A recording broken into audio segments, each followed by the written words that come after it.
Bibik dan keluarganya tega membuangku di pasar demi menguasai harta warisan mendiang ayah dan ibuku. 10 tahun kemudian ku tendang mereka semua dari rumah mewahku. Namaku Laras, seorang anak tunggal dari keluarga kaya raya. Hidupku dulunya penuh kebahagiaan, sampai kecelakaan tragis merenggut nyawa kedua orang tuaku. Setelah itu, hidupku berubah menjadi neraka. Bibiku, Ratna, yang awalnya terlihat baik, menawarkan diri untuk merawatku. Aku tidak tahu bahwa itu hanyalah topeng untuk menguasai harta warisan orang tuaku dulu. Aku hidup dalam kebahagiaan yang tak terbayangkan. Setiap pagi, aku terbangun di dalam kamar besar yang menghadap ke taman luas di rumah mewah orang tuaku. Ayahku selalu mengantarku ke sekolah dengan mobil sedan berwarna hitam mengkilap, dan ibuku, meski sibuk dengan bisnis keluarga, selalu meluangkan waktu untuk memastikan aku merasa diperhatikan. Kami sering makan malam bersama, tertawa, bercerita tentang hari-hari kami, dan aku merasa dunia ini adalah tempat yang penuh cinta dan ketenangan. Namun, pada suatu malam yang tak akan pernah bisa aku lupakan, kebahagiaan itu hancur. Sebuah kecelakaan mobil merenggut nyawa kedua orang tuaku. Mobil yang mereka tumpangi terguling setelah menabrak pohon besar di jalan raya. Ketika aku mendengar kabar itu, dunia seperti runtuh. Rasanya seolah semua yang aku kenal hilang dalam sekejap. Kehilangan orang tua membuatku merasa sepi dan kosong. Semua yang pernah aku miliki, rumah yang indah, kekayaan yang melimpah, menjadi tak berarti tanpa orang yang aku cintai. Hari-hariku dipenuhi oleh air mata, dan rasanya aku tak tahu harus kemana. Ketika orang tuaku meninggal, aku terjebak dalam kehampaan yang menyesakkan. Tak ada yang bisa mengisi kekosongan itu, kecuali kenangan indah yang kini hanya bisa aku kenang dalam kesendirian di tengah kesedihanku. Bibiku Ratna datang menawarkan bantuan. Ratna adalah adik dari ibuku yang tak begitu sering aku temui. Dia tinggal jauh, di kota kecil yang tak terlalu jauh dari rumah kami. Ketika orang tuaku meninggal, Ratna segera menyarankan agar aku tinggal bersamanya, mengingat aku masih terlalu muda untuk mengurus diri sendiri. Anakku, Laras, kamu harus tinggal bersama Bibi. Tidak baik untukmu tinggal sendirian di rumah besar itu. Aku akan merawatmu dengan penuh kasih sayang, sama seperti orang tuamu merawatmu, katanya dengan suara lembut, seolah menawarkan pelukan hangat untuk mengobati luka hatiku. Waktu itu, aku merasa tidak ada pilihan lain selain menerima tawaran tersebut. Aku pergi ke rumah bibiku yang jauh lebih kecil dibandingkan rumah orang tuaku. Rumahnya terletak di pinggiran kota, jauh dari keramaian. Meskipun rumahnya sederhana, namun penuh dengan kehangatan dan kebaikan. Bibiku sering menyiapkan makan malam yang lezat, mendengarkan keluh kesahku, dan bahkan membelikanku pakaian baru. Semua itu membuatku merasa sedikit tenang, meskipun luka di hatiku tak pernah sembuh sepenuhnya. Namun, seiring berjalannya waktu, aku mulai merasakan ada sesuatu yang aneh. Bibiku yang semula sangat perhatian, perlahan mulai berubah. Dia lebih sering berbicara dengan suaminya, Arif, tentang masalah yang tampaknya berkaitan dengan harta orang tuaku. Aku tidak terlalu mengerti urusan bisnis orang tuaku, namun ada satu hal yang aku rasakan. Bibiku tidak lagi fokus padaku seperti dulu. Ia mulai lebih memikirkan urusan keuangan dan surat-surat yang tak pernah aku pahami.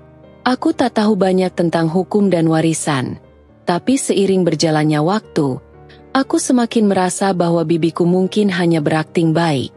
Ada sesuatu yang tersirat di balik sikap manisnya yang semakin terasa palsu. Tapi aku terlalu muda untuk memahami sepenuhnya. Dan yang aku rasakan hanya kebingunganku hari-hari berlalu. Dan aku semakin merasa terasing. Bibiku sering berkata, "Laras, kamu sudah cukup dewasa untuk mulai belajar mengurus dirimu sendiri. Kami sudah menyiapkan semua yang kamu butuhkan." Namun, Setiap kali aku mencoba berbicara tentang masa depan atau apa yang ingin aku lakukan, bibiku Ratna selalu mengalihkan pembicaraan. Pada satu malam, saat aku sedang duduk di ruang tamu, aku mendengar percakapan antara bibiku Ratna dan suaminya, Arif, yang tidak pernah aku dengar sebelumnya. Mereka berbicara dengan suara pelan, tetapi cukup jelas untuk aku dengar. Segera ambil alih semuanya. Ratna, kita perlu memastikan bahwa Laras tidak tahu apa-apa. Begitu dia mendapat warisan orang tuanya, kita bisa mulai merencanakan semuanya. Kita butuh harta itu. Arif berkata dengan nada serius. Ratna hanya tertawa pelan, tetapi suaranya terasa dingin dan tidak seperti biasanya. Jangan khawatir, Arif. Aku tahu bagaimana caranya. Laras masih terlalu muda untuk mengerti. Setelah semuanya beres, kita akan menikmati kekayaan itu tanpa gangguan. Kata-kata itu menghantamku dengan keras. Aku merasa dunia seperti berputar cepat.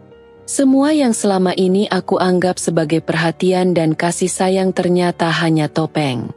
Bibiku, yang aku kira sangat peduli padaku, sebenarnya sedang merencanakan sesuatu yang jauh lebih besar. Dia dan suaminya ingin menguasai harta orang tuaku. Perasaan takut, bingung, dan marah bercampur aduk. Aku merasa dikhianati oleh orang yang selama ini aku percayai. Aku mulai mencari tahu lebih banyak tentang urusan harta orang tuaku. Aku pergi ke kantor pengacara yang menangani warisan mereka, berharap untuk mendapatkan penjelasan yang lebih jelas. Ternyata, banyak surat-surat yang telah ditandatangani oleh bibiku yang aku tidak tahu. Pengacara itu memberitahu bahwa beberapa dokumen yang telah ditandatangani atas nama orang tuaku tampaknya meragukan keasliannya. Aku mulai menyadari bahwa bibiku Ratna telah memanfaatkan ketidakpahamanku untuk mendapatkan hak atas warisan yang seharusnya menjadi milikku. Namun, aku tak tahu harus bagaimana. Aku merasa terjebak di dalam rumah yang seharusnya memberi rasa aman, tapi kini terasa sangat menakutkan. Rasanya, kebahagiaanku yang dulu hanyalah sebuah kenangan yang semakin jauh awalnya. Tinggal bersama bibiku Ratna terasa seperti pelukan hangat bagi seorang anak yang baru saja kehilangan orang tuanya. Ia memperlakukanku dengan penuh perhatian, menawarkan segala sesuatu yang aku perlukan, bahkan menyediakan kamar tidur yang nyaman untukku. Namun, sedikit demi sedikit, perlakuannya mulai berubah. Aku yang tidak tahu apa-apa tentang niat buruknya, merasa seolah-olah aku sedang diberikan kesempatan baru untuk memulai hidup.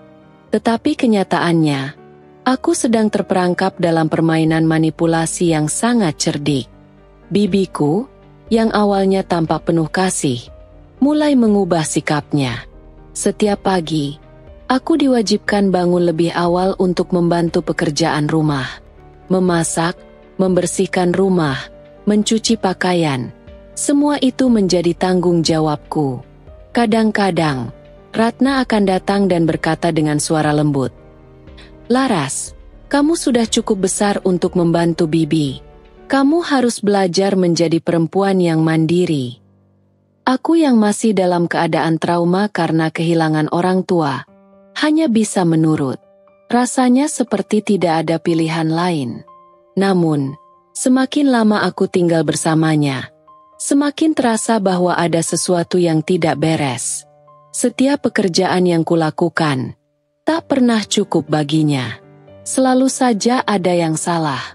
Piring yang tidak tercuci dengan bersih, lantai yang tidak disapu dengan sempurna, atau bahkan kata-kata yang tidak ia sukai. Semua itu bisa menjadi alasan baginya untuk memarahiku. "Kenapa kamu selalu lambat? Jangan cuma duduk diam. Pekerjaan ini bukan untukmu saja. Laras, kamu harus cepat," kata Ratna, seringkali dengan nada tajam. Satu kali, saat aku sedang memasak makan malam dan sedikit kecap tertumpah di meja, Ratna datang dengan wajah merah padam. Ia melemparkan piring ke lantai dan berteriak, "Apa yang kamu lakukan ini? Kamu begitu tidak bisa diandalkan. tidak tahu cara memasak, tidak tahu cara mengurus rumah. Sudah cukup. Laras, aku tidak punya waktu untuk anak yang tidak tahu apa-apa seperti kamu. Aku terdiam, merasa terhina.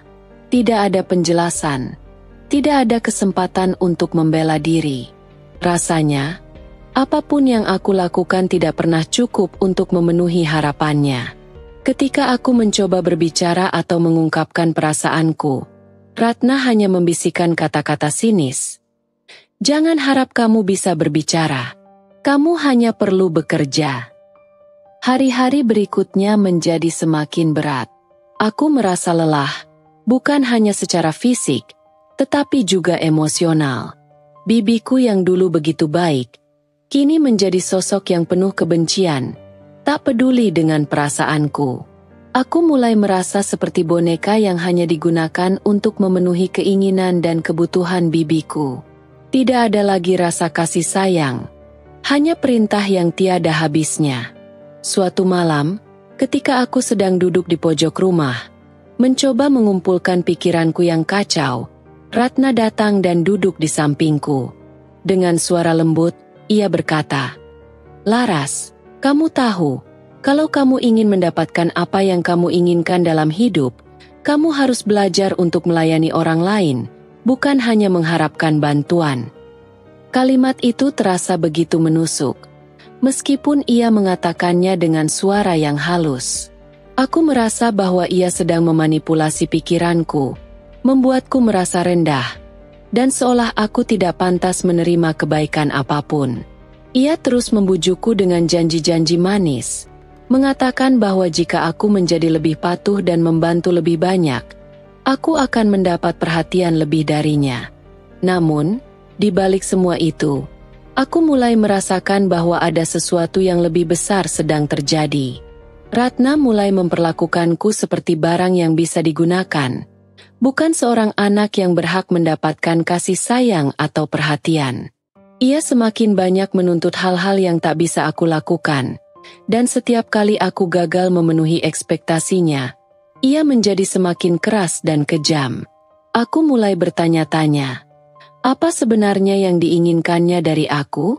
Mengapa aku selalu disalahkan? Padahal aku hanya berusaha menjalani hidup yang tersisa ini.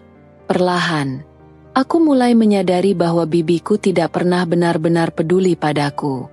Semua yang ia lakukan, semua kata-katanya, adalah untuk mencaplok kendali atas hidupku dan harta warisan orang tuaku.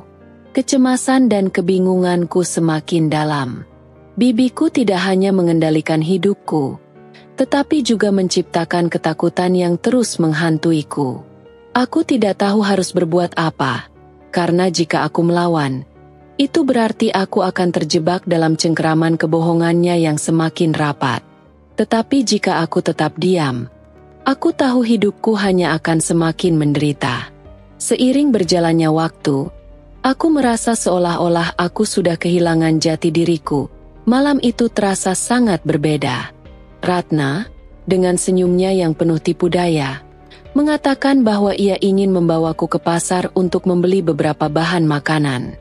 Dengan lemah lembut ia berkata, "Laras, kita pergi ke pasar sebentar, ya? Bibi butuh bantuanmu.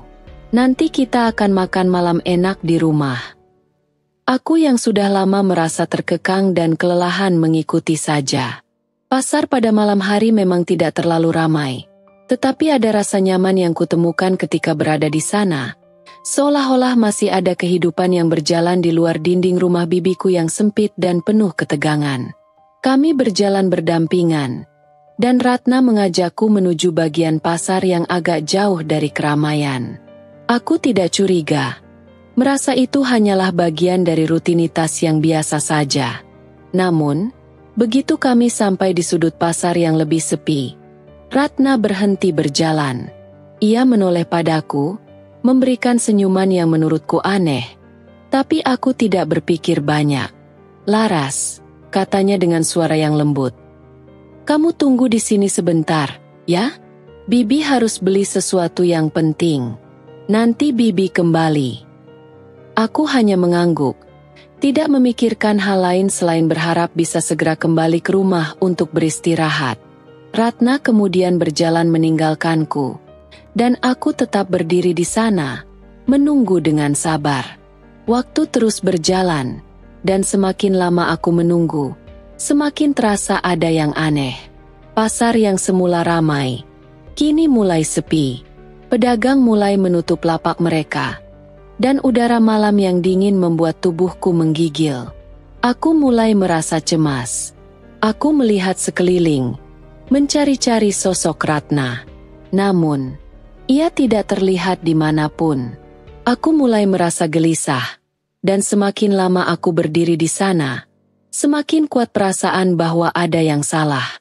Aku memutuskan untuk berjalan menyusuri pasar, berharap menemukan Ratna yang sedang berbelanja atau melakukan sesuatu. Tetapi langkahku semakin terburu-buru ketika tidak kunjung menemukan jejaknya. Dengan rasa panik yang mulai menguasai diriku, aku berteriak, "Bibi! Bibi Ratna!" Suaraku menggema di malam yang sunyi, tetapi tidak ada jawaban. Tidak ada yang merespon. Hanya ada keheningan yang membuat jantungku berdegup lebih kencang. Aku mencoba menghubungi Ratna melalui ponselnya. Namun nada sambung yang terus berulang tanpa ada jawaban membuatku semakin terpuruk. Rasanya, semakin aku mencari, semakin jauh ia pergi dariku. Tiba-tiba, aku merasa seperti seorang anak kecil yang terbuang, sendirian di dunia ini tanpa perlindungan siapapun. Aku mulai merasakan kepanikan yang luar biasa. Bagaimana bisa seseorang yang begitu dekat denganmu, yang seharusnya menjadi pelindung dan pengasuh, bisa tega meninggalkanmu di tempat yang begitu sepi dan asing? Hati kecilku mulai merasakan bahwa ini bukan kebetulan. Aku telah dibuang. Rasa malu, bingung, dan ketakutan menyelimuti seluruh tubuhku. Aku menangis, terisak-isak, sambil berteriak memanggil nama bibiku, berharap ia mendengarnya, tetapi ia tidak pernah muncul. Malam itu begitu gelap, dan aku merasa seolah-olah terjebak dalam sebuah mimpi buruk yang tak ada habisnya. Aku terus berjalan, mencoba mencari jalan pulang atau setidaknya menemukan seseorang yang bisa membantuku. Namun, setiap sudut jalan yang kulalui semakin terasa asing. Aku tidak tahu harus kemana lagi. Rasa takut semakin besar, dan kepalaku terasa pusing dengan perasaan yang bercampur aduk.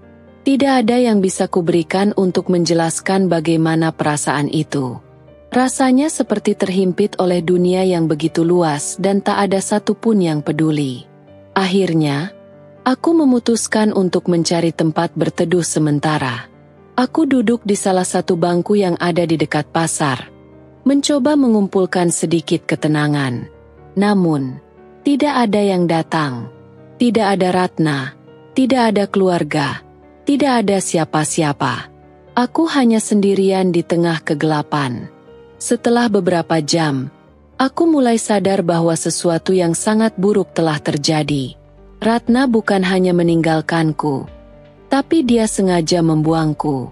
Semua kebaikan yang pernah ia tunjukkan ternyata hanyalah bagian dari rencana jahatnya untuk menguasai segalanya, termasuk harta warisan orang tuaku. Aku menangis lebih keras, merasa sangat terhina. Tidak hanya karena telah dibuang seperti sampah, tapi juga karena merasa seolah-olah hidupku tidak ada artinya lagi. Semua yang aku harapkan, semua yang aku percayai, ternyata hanya tipu daya belaka. Itulah malam yang mengubah segalanya. Malam di mana aku menyadari betapa berharganya hidupku, tetapi betapa mudahnya seseorang menghancurkannya demi keuntungan mereka sendiri. Malam itu semakin larut, dan tubuhku yang lelah terasa kian rapuh.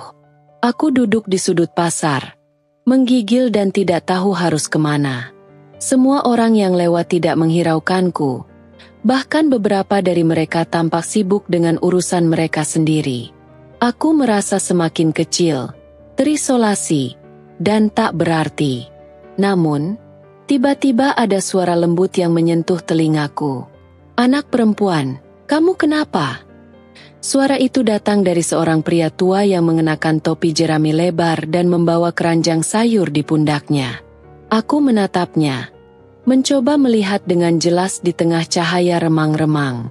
Di samping pria itu berdiri seorang wanita paruh-baya, mengenakan pakaian sederhana dengan senyum ramah yang langsung menghangatkan hatiku. Pria tua itu, yang kemudian ku ketahui bernama Pak Surya, mendekat dan menatapku dengan penuh perhatian. "Anak, kamu kenapa? Kenapa duduk di sini sendirian di malam yang dingin begini?" Aku tidak bisa menahan tangis lagi. Dalam sekejap, air mata yang tadi ku tahan kini mengalir deras. Aku menggelengkan kepala, terlalu bingung dan kesakitan untuk menjelaskan apa yang terjadi. Pak Surya, dengan lembut, meraih bahuku dan berkata, "Tidak perlu khawatir, Nak, kita akan membantumu." Bu Ani, istrinya, yang selalu mendampingi Pak Surya, ikut mendekat dan mengelus rambutku dengan lembut. "Jangan takut, Nak, kami tidak akan membiarkanmu sendirian. Mari, ikut kami pulang ke rumah. Kami akan merawatmu." Aku merasa seperti terbangun dari mimpi buruk. Di tengah dunia yang begitu kejam dan penuh kebohongan, sepasang orang tua yang sederhana dan penuh kasih sayang itu datang kepadaku seperti malaikat yang tak terduga. Tanpa banyak berpikir, aku berdiri dan mengikuti mereka. Meskipun tubuhku lelah, hatiku mulai merasakan kehangatan yang selama ini aku rindukan. Perjalanan pulang ke rumah Pak Surya dan Bu Ani tidak terlalu jauh dari pasar. Namun aku merasa dunia seperti berubah. Mereka membawa aku menuju rumah kecil mereka yang sederhana, namun terasa penuh kehangatan. Rumah yang meski kecil, terasa begitu nyaman dan penuh kasih sayang. Setiap langkah yang kutempuh bersama mereka membuatku merasa sedikit lebih aman, sedikit lebih dihargai. Sesampainya di rumah mereka, Pak Surya dan Bu Ani memberiku tempat tidur di salah satu sudut ruangan yang hangat. Meski mereka hidup sederhana, mereka memberikan segala yang mereka miliki untuk membuatku merasa diterima. Pak Surya menyarankan agar aku tidur dan beristirahat terlebih dahulu. "Besok, kita bisa bicara lebih banyak, Nak. Yang terpenting sekarang adalah kamu mendapatkan istirahat." Di malam itu, meskipun tubuhku lelah dan hatiku penuh luka, aku merasa sedikit lebih tenang. Aku tidur nyenyak untuk pertama kalinya setelah kejadian buruk yang menimpa hidupku.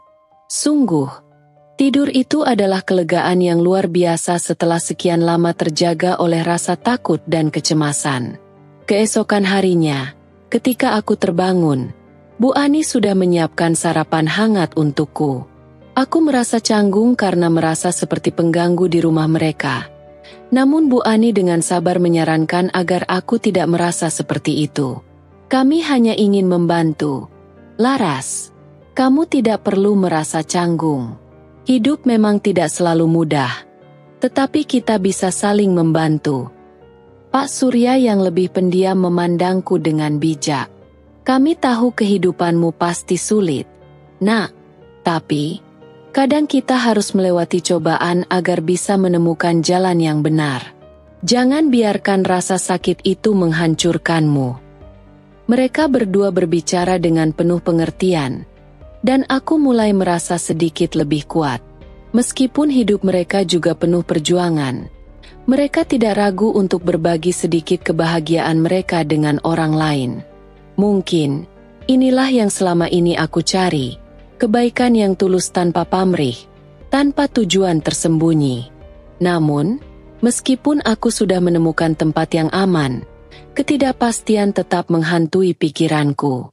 Apa yang harus aku lakukan selanjutnya? Bagaimana aku bisa menghadapi hidup setelah semua yang terjadi? Aku masih merasa seperti kehilangan arah, terombang-ambing antara rasa dendam dan keinginan untuk mulai membangun kembali hidupku. Tetapi, aku tahu satu hal dengan pasti, aku tidak sendirian lagi. Pak Surya dan Bu Ani berusaha memberikan nasihat dan dukungan, meskipun mereka sendiri tidak memiliki banyak. Mereka mengajarkan aku bahwa hidup tidak selalu tentang harta dan kekayaan, melainkan tentang kasih sayang dan solidaritas. Dalam pertemuan yang tak terduga ini, aku mulai melihat hidup dengan perspektif yang berbeda, perspektif yang lebih hangat, lebih manusiawi. Namun, meskipun aku merasa diterima di rumah mereka, aku tahu bahwa perjalanan panjangku belum berakhir. Aku masih harus menemukan cara untuk menghadapinya, untuk berdamai dengan masa lalu, dan untuk menghadapi masa depan dengan kekuatan yang baru. Tapi untuk saat ini, aku hanya ingin berterima kasih kepada Pak Surya dan Bu Ani, yang telah memberiku harapan di tengah kegelapan hidupku. Meskipun hidup di rumah Pak Surya dan Bu Ani penuh dengan kebaikan dan kasih sayang, kenyataan bahwa mereka hidup dalam keterbatasan selalu mengingatkanku bahwa kebahagiaan tidak selalu datang dengan mudah. Mereka adalah pasangan tua yang bekerja keras untuk memenuhi kebutuhan sehari-hari, dan meskipun rumah mereka penuh dengan kehangatan, kadang-kadang itu tidak cukup untuk mengatasi kerasnya kehidupan. Setiap pagi, Pak Surya dan Bu Ani bangun lebih awal dari matahari terbit, mempersiapkan sayur mayur yang mereka jual di pasar. Mereka tidak pernah mengeluh meskipun tubuh mereka sudah mulai lelah. Dengan tangan yang penuh kerutan, Pak Surya akan membawa keranjang besar berisi sayuran segar, sementara Bu Ani menyiapkan dagangan lainnya. Mereka berdua tidak mengenal lelah, meskipun mereka hanya pedagang kecil yang bersaing dengan pedagang besar dan tidak jarang harus berhadapan dengan para preman pasar yang suka menindas. Aku mulai belajar tentang kehidupan mereka yang keras. Setiap kali Pak Surya dan Bu Ani berangkat ke pasar, aku ikut membantu mereka, meskipun aku belum sepenuhnya terbiasa dengan kerja keras yang harus mereka lakukan. Aku merasa canggung awalnya, apalagi karena aku harus melayani para pembeli yang kadang-kadang bertindak kasar, seperti ketika mereka memaksa untuk membeli dengan harga lebih rendah dari yang seharusnya.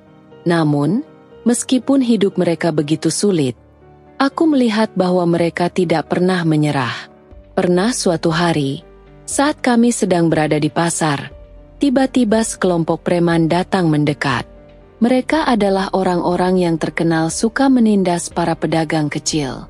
Dengan postur tubuh besar dan suara yang mengintimidasi, mereka mulai menghampiri Pak Surya dan Bu Ani, memaksa mereka untuk memberi sebagian dagangan mereka tanpa bayar. Aku yang melihat kejadian itu merasa marah, tapi aku hanya bisa diam, tidak tahu harus berbuat apa. Salah satu preman itu berkata dengan nada angkuh, "Jangan pikir kamu bisa berjualan di sini tanpa kami ambil bagian. Tua, kasih sedikit sayuranmu, supaya pasar ini aman. Kalau tidak, kamu akan menghadapi masalah besar." Pak Surya mencoba untuk tetap tenang. Meskipun aku bisa melihat bahwa dia merasa terpojok. Kami sudah memberikan harga yang wajar. Kami hanya pedagang kecil, dan ini satu-satunya nafkah kami. Tolong, beri kami sedikit ruang untuk berjualan. Namun, preman itu tidak menghiraukan dan terus saja mengambil sayuran yang telah kami siapkan untuk dijual. Aku merasa marah, namun saat itu juga aku merasa tidak berdaya. Apa yang bisa kami lakukan melawan mereka? Mereka tampaknya lebih kuat, lebih berkuasa, dan kami hanya orang kecil yang terpaksa tunduk pada kekuasaan mereka. Bu Ani hanya bisa menghela napas panjang. Kita hanya bisa berdoa. Laras, kadang hidup memang tidak adil. Kita hanya bisa bertahan dan berharap Tuhan memberi jalan. Keadaan semakin sulit ketika Pak Surya dan Bu Ani tak mampu menjual banyak barang karena ulah preman-preman itu. Uang yang mereka hasilkan hari itu hanya cukup untuk membeli kebutuhan sehari-hari, dan seringkali mereka harus berhutang pada pemilik warung untuk membeli bahan makanan. Meskipun demikian, mereka tetap menunjukkan senyum kepada orang lain dan mengajarkanku untuk tetap rendah hati. Suatu sore, setelah kejadian di pasar, aku duduk bersama Pak Surya di teras rumah. Langit mulai gelap, dan angin sore bertiup sejuk. Aku bisa melihat betapa lelahnya tubuh tua Pak Surya, tetapi matanya tetap penuh semangat. "Laras, Ingatlah selalu bahwa hidup ini tidak mudah, tetapi kita harus terus berjalan. Kita tak pernah tahu apa yang akan terjadi besok, tapi yang penting adalah kita tetap berusaha. Aku mendengarkan kata-kata Pak Surya dengan hati penuh rasa terima kasih.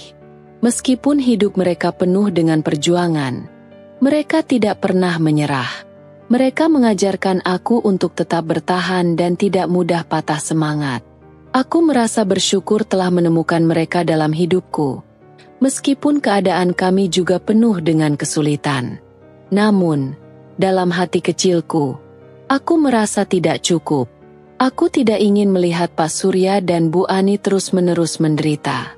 Mereka sudah melakukan segalanya untuk membantu orang lain, sementara mereka sendiri hidup dalam kekurangan. Aku mulai berpikir, bagaimana caranya agar hidup mereka bisa lebih baik, agar mereka tidak perlu terus-menerus diperlakukan seperti itu oleh para preman pasar. Aku mulai berpikir untuk mencari cara agar bisa membela mereka, agar mereka tidak terus dihina dan diperas seperti itu. Tapi, aku juga tahu bahwa aku hanya seorang anak muda yang tak memiliki banyak kekuatan atau pengalaman. Aku merasa bingung dan tidak tahu harus mulai dari mana. Namun, satu hal yang aku tahu adalah, aku tidak bisa membiarkan mereka terus hidup seperti ini. Aku harus melakukan sesuatu. Tapi apa? Aku tidak punya uang atau kekuatan untuk melawan preman-preman itu. Hanya ada satu hal yang bisa aku andalkan, keberanian untuk berdiri dan melawan ketidakadilan. Meskipun aku tahu itu akan menjadi perjuangan besar. Aku mulai berpikir, mungkin ada cara untuk membuat semua orang melihat kebaikan hati Pak Surya dan Bu Ani, dan mungkin itu akan memberi mereka perlindungan yang lebih baik. Hari-hari yang kami jalani semakin sulit.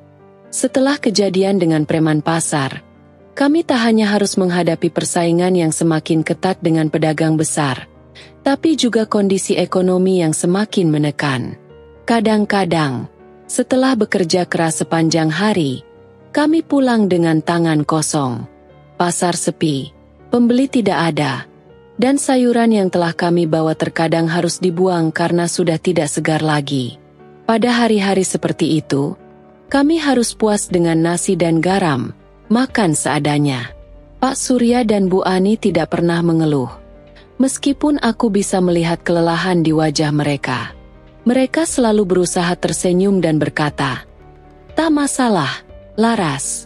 Yang penting kita sehat." Namun, aku tahu di balik kata-kata itu ada keputusasaan yang mereka sembunyikan. Mereka bekerja keras. Meski tubuh mereka sudah tidak sekuat dulu, meski mereka sudah lanjut usia, mereka tetap semangat berjuang demi aku. Mereka tahu, meskipun hidup mereka penuh perjuangan, pendidikan adalah sesuatu yang tidak bisa mereka lupakan. Mereka ingin aku mendapatkan masa depan yang lebih baik daripada mereka. Setiap pagi, meskipun Pak Surya dan Bu Ani hanya bisa menyediakan sedikit makanan, mereka selalu memastikan aku bisa bersekolah. Pak Surya akan bangun lebih awal, menyiapkan sarapan sederhana untukku, dan menyapaku dengan senyum, meskipun dia sendiri belum makan. "Jangan khawatir soal makan, Laras. Yang penting kamu bisa sekolah dengan baik." Aku melihat pengorbanan mereka begitu besar, dan itu membuat hatiku sakit. Mereka berdua tidak pernah merasa cukup, selalu berusaha untuk memenuhi kebutuhan kami bertiga. Aku bisa merasakan betapa kerasnya mereka berusaha bertahan hidup, dan betapa besar harapan mereka agar aku bisa mengubah nasib kami. Namun, hidup di pasar yang keras tidak mudah. Dalam beberapa minggu, kami menghadapi kemerosotan yang lebih dalam. Para pedagang besar semakin menggempur kami dengan harga lebih murah, menggunakan cara-cara tidak jujur untuk menyingkirkan pedagang kecil. Selain itu, keadaan pasar yang semakin lesu dan cuaca yang buruk semakin mempersulit keadaan kami. Pada hari-hari tertentu, Pak Surya harus membawa sayur ke pasar hanya untuk pulang dengan tangan kosong. Suatu sore, saat kami sedang duduk di rumah kecil yang mulai tampak rapuh karena umur dan cuaca yang tak menentu, Pak Surya menatapku dengan pandangan yang berat. "Laras," katanya, "kamu harus belajar dengan baik. Jangan pernah menyerah. Apapun yang terjadi, kami sudah cukup berjuang untukmu. Kamu harus memanfaatkan kesempatan yang ada." Aku merasa sangat terharu dengan kata-kata itu. Aku tahu mereka ingin aku memiliki kehidupan yang lebih baik, meskipun mereka harus menghadapi segala kesulitan demi mencapainya. Namun, saat itu juga aku merasa berat. Aku merasa seperti beban bagi mereka. Bagaimana mungkin aku bisa membiarkan mereka terus bekerja keras dalam kondisi seperti ini? Mereka sudah melakukan begitu banyak untukku, tetapi aku merasa belum bisa memberi mereka sesuatu yang sebanding dengan pengorbanan mereka. Hari demi hari berlalu, dan aku semakin paham bagaimana kerasnya dunia ini. Aku menyaksikan Pak Surya dan Bu Ani berjuang tanpa kenal lelah. Pak Surya bahkan pernah terluka saat mencoba menolong seorang pedagang lain yang diganggu oleh preman. Meskipun badannya sudah tua dan rapuh, ia masih berani melawan demi orang lain. Bu Ani, di sisi lain, sering menangis diam-diam saat malam tiba, merasa khawatir tidak bisa lagi membayar kebutuhan rumah atau memenuhi biaya sekolahku. Ketika aku bertanya pada Bu Ani, "Bu, kenapa Bu tak pernah mengeluh?" Ia hanya tersenyum lemah. "Tidak ada yang lebih membahagiakan daripada melihatmu bisa mendapatkan pendidikan yang baik. Itu sudah cukup bagi kami." Mendengar jawaban itu, hatiku semakin hancur. Apa yang bisa aku lakukan untuk membalas pengorbanan mereka? Aku merasa tidak berdaya. Kadang aku berpikir, seandainya aku bisa melakukan lebih banyak hal, mungkin aku bisa membantu mereka. Namun, sebagai seorang anak muda yang tidak punya banyak keahlian atau uang, apa yang bisa aku lakukan selain bersekolah dengan baik?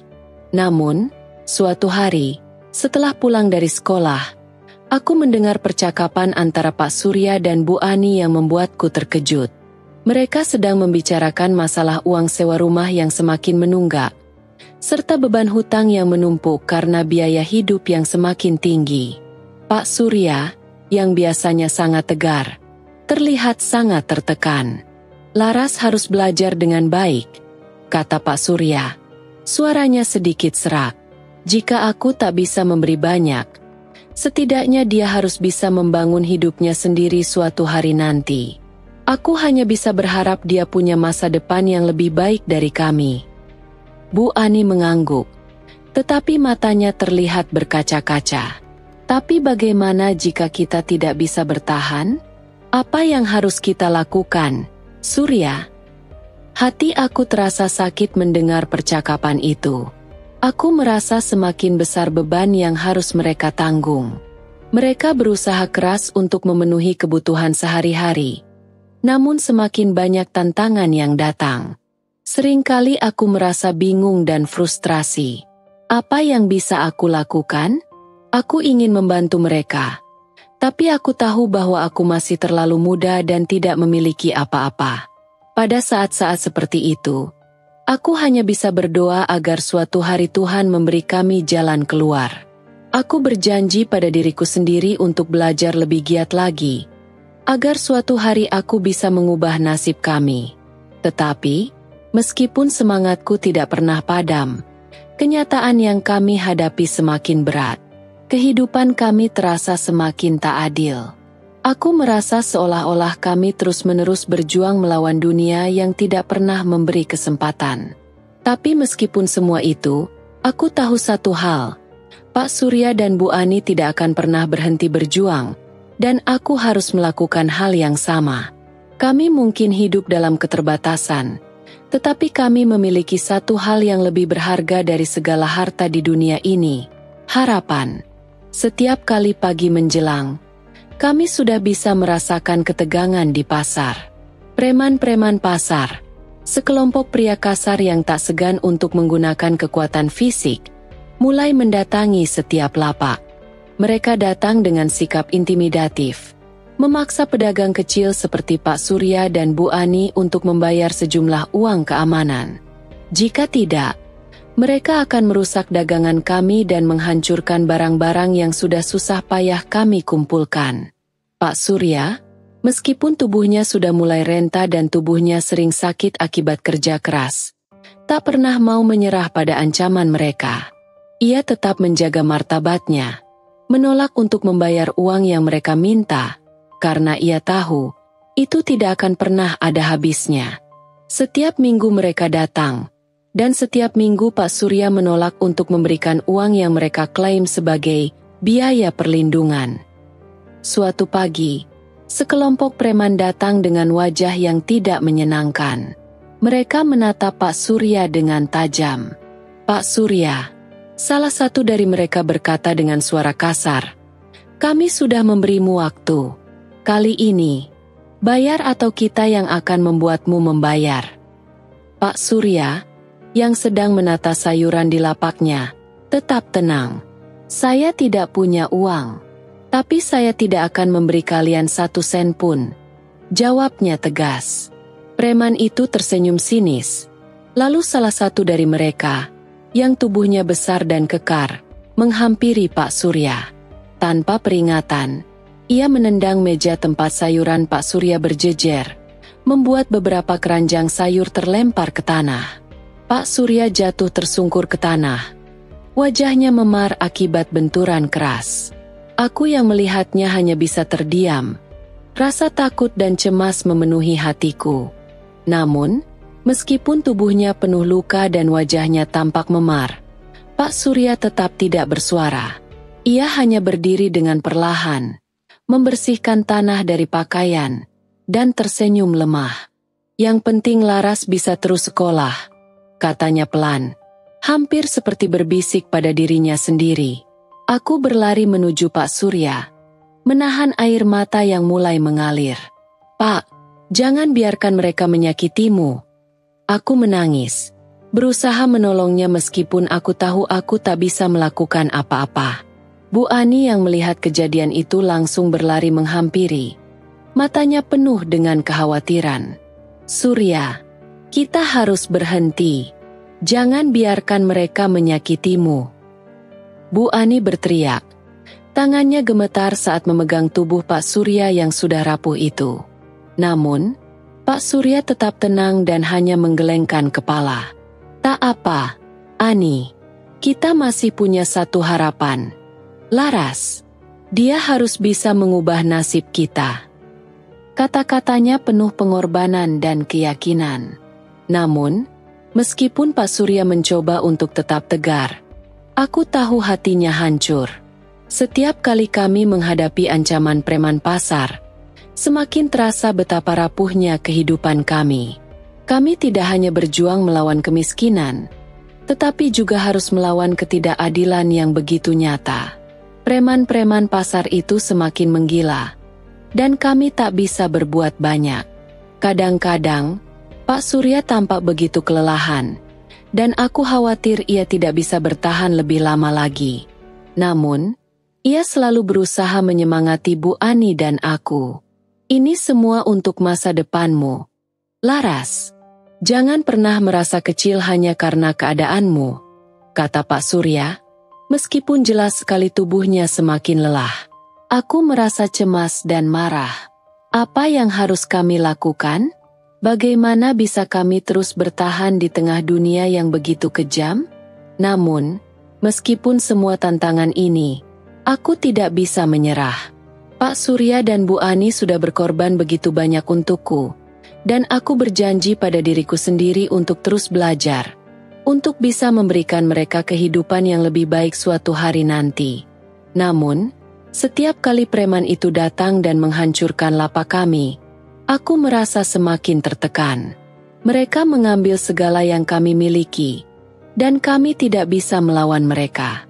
Bagaimana bisa kami terus hidup dalam ketakutan seperti ini?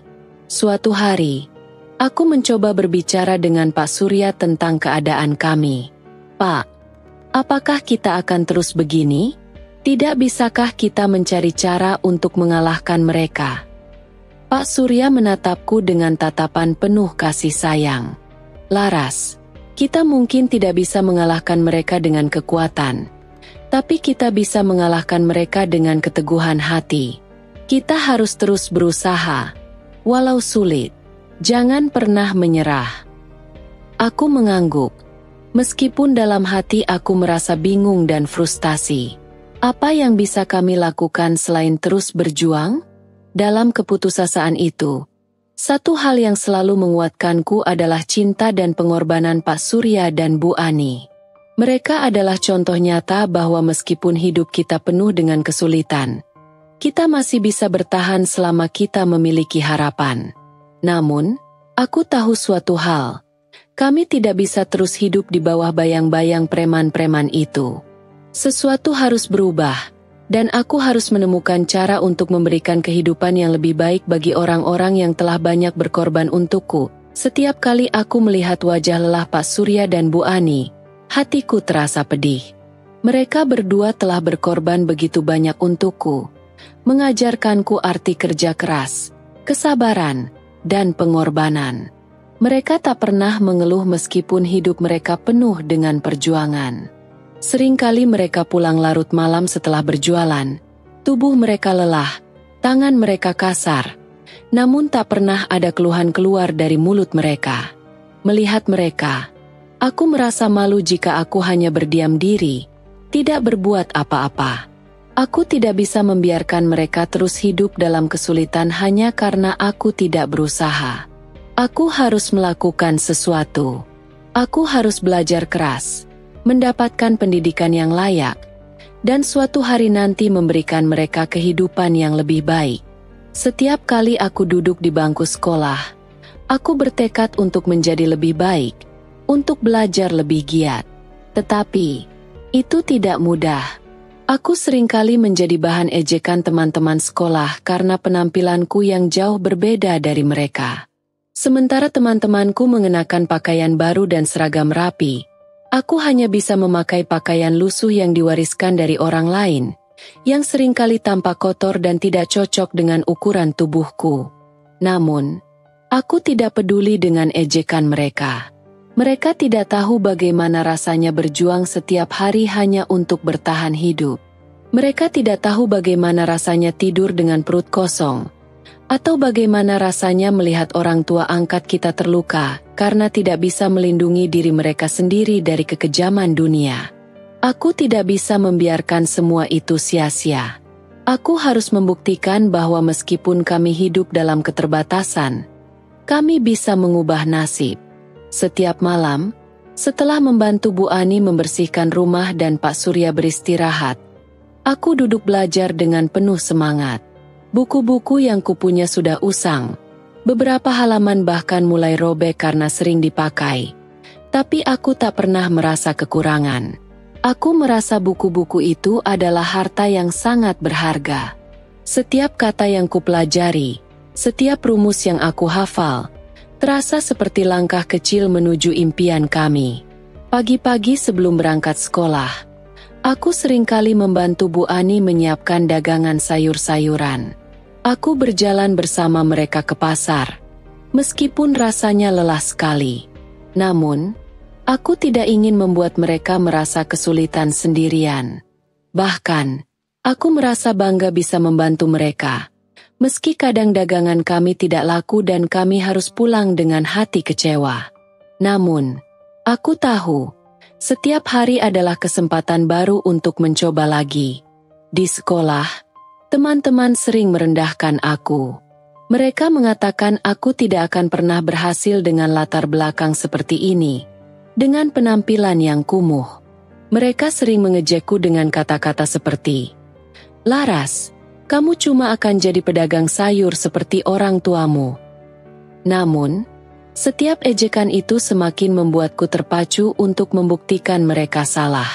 Aku tidak ingin menjadi apa yang mereka katakan. Aku ingin membuktikan bahwa aku bisa lebih dari itu. Suatu hari, ketika aku sedang duduk di pojok kelas, salah satu temanku, Mira, datang menghampiriku.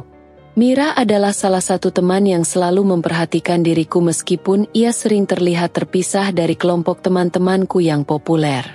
Dia tersenyum ramah padaku dan berkata, "Laras, Aku tahu kamu sering diejek, tapi kamu gak boleh menyerah. Aku percaya, kamu punya potensi besar. Kita semua punya peluang untuk sukses, asal kita mau berjuang. Aku tersenyum kecil, merasa sedikit terhibur oleh kata-kata Mira. Makasih, Mira. Aku akan berusaha. Aku harus terus belajar dan bekerja keras. Jawabku, meski kadang aku merasa ragu pada diriku sendiri. Namun, kata-kata Mira memberiku kekuatan. Aku tidak boleh menyerah hanya karena dunia sekitarku memperlakukan aku dengan tidak adil. Hari-hari berlalu, dan meskipun aku merasa lelah, aku tahu aku tidak bisa berhenti. Aku harus terus maju, apapun yang terjadi. Setiap malam aku berjanji pada diriku sendiri, bahwa suatu saat nanti, aku akan bisa membayar semua pengorbanan Pak Surya dan Bu Ani. Aku ingin melihat mereka bahagia, hidup dalam kenyamanan, tanpa harus khawatir tentang bagaimana mereka akan bertahan hidup besok. Suatu malam, setelah belajar dengan keras, aku mendekati Pak Surya yang sedang duduk di luar rumah. Dia tersenyum melihatku dan berkata, "Laras, kamu sudah bekerja keras. Jangan terlalu memaksakan diri. Istirahatlah." Aku duduk di sampingnya dan berkata, "Pak, aku ingin membuat hidup kita lebih baik. Aku ingin melanjutkan pendidikan yang lebih tinggi, dan suatu hari nanti, aku ingin membawa kalian ke tempat yang lebih baik, di mana kita tidak perlu khawatir lagi tentang hidup." Pak Surya menatapku dengan mata yang penuh kebanggaan dan kasih sayang. "Kami sudah merasa sangat beruntung bisa memiliki kamu. Laras, apapun yang terjadi, kita akan selalu bersama. Jangan khawatir tentang kami. Yang penting kamu terus maju dan belajar. Itu sudah cukup untuk kami." Kata-kata Pak Surya menyentuh hatiku. Aku merasa lebih bersemangat untuk terus berjuang. Aku tahu aku tidak bisa merubah dunia dalam semalam, tetapi aku bisa mulai dengan diriku sendiri. Aku harus memastikan bahwa setiap pengorbanan yang telah dilakukan Pak Surya dan Bu Ani tidak akan sia-sia. Aku akan berjuang lebih keras dari sebelumnya, karena hanya dengan cara itu aku bisa membalas kebaikan mereka. Dengan tekad yang lebih kuat, aku melanjutkan perjuanganku. Aku bertekad untuk sukses, bukan hanya untuk diriku sendiri, tetapi juga untuk Pak Surya dan Bu Ani. Mereka adalah orang tuaku yang sesungguhnya, dan aku tidak akan pernah menyerah untuk membuat hidup mereka lebih baik. Hari itu adalah hari yang tak terlupakan dalam hidupku. Aku mengenakan seragam polisi dengan bangga, rambutku yang panjang terikat rapi, dan langkahku mantap saat memasuki markas kepolisian. Selama bertahun-tahun, aku bekerja keras untuk mencapai titik ini, dan akhirnya, setelah banyak rintangan dan perjuangan, aku berhasil menjadi seorang polisi wanita. Sebuah pencapaian yang terasa sangat jauh dari bayanganku dulu. Proses untuk mencapai titik ini tidaklah mudah. Aku harus menghadapi ujian fisik yang berat, berbulan-bulan latihan tanpa henti, dan menahan rasa lelah serta keraguan yang datang menghantui. Namun, setiap kali aku merasa ingin menyerah, aku teringat kata-kata Pak Surya dan Bu Ani yang selalu memberikan semangat. "Jangan pernah menyerah. Laras, kamu bisa, karena kamu sudah melalui banyak hal yang lebih sulit dari ini," kata Pak Surya suatu kali, saat aku hampir menyerah dalam ujian fisik yang terasa terlalu berat. Aku tahu, menjadi seorang polisi bukan hanya tentang mengenakan seragam, tetapi tentang membawa tanggung jawab yang besar. Menjadi seorang polisi berarti aku harus melindungi dan menegakkan keadilan.